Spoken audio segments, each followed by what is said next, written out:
So this is the TI-84 Plus. The TI-83 is similar, but here's how you turn it on.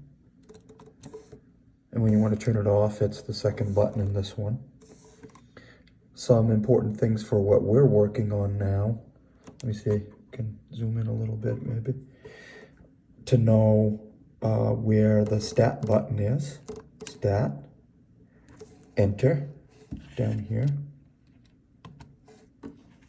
And you should have a list 1, list 2. Make sure you put your data in list 1 and list 2. So if you go to the top, you can go left and right to the lists. And if I push clear and then the down arrow, it will clear my list completely. I don't want to do that right now, but you might want to do that if you need to put extra numbers in.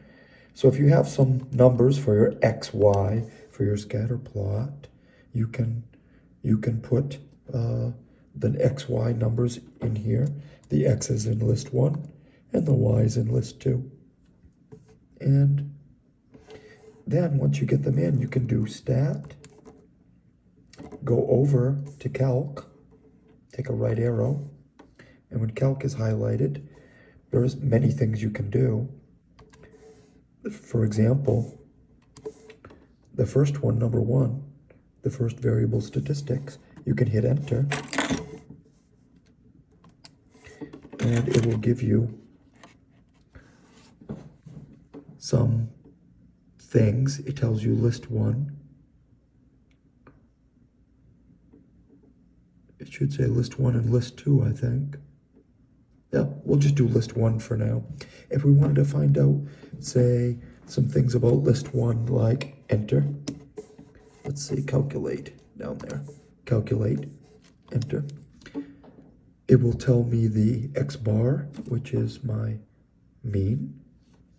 And then you have other things like there are 26 numbers in list 1. You have the sigma, which is your 9.6 is your standard deviation. Okay. If we go down arrow a little bit, a couple things down, we can see also the minimum number, the lowest number on the list. The smallest number is 1. The first quartile of the list, so if you want to make a box plot or something, is 5. You keep going down arrow and you get more information. The median is 13, or the second quartile. Third quartile, 22, that means 75th percentile. And then the biggest number in the list, the max, is 40. Now, if we hit stat again and go over to calc and go down to 4, that's the line, the regression line. So if I want that regression line, I'm using list 1 and 2. That's the line that predicts, that goes through your stat plot from your list 1 and 2. And if I go down to store, right there, I could put Y1 in there. Let me see if I can find the Y1. Let me see, hold on. Where's Y1? Rate.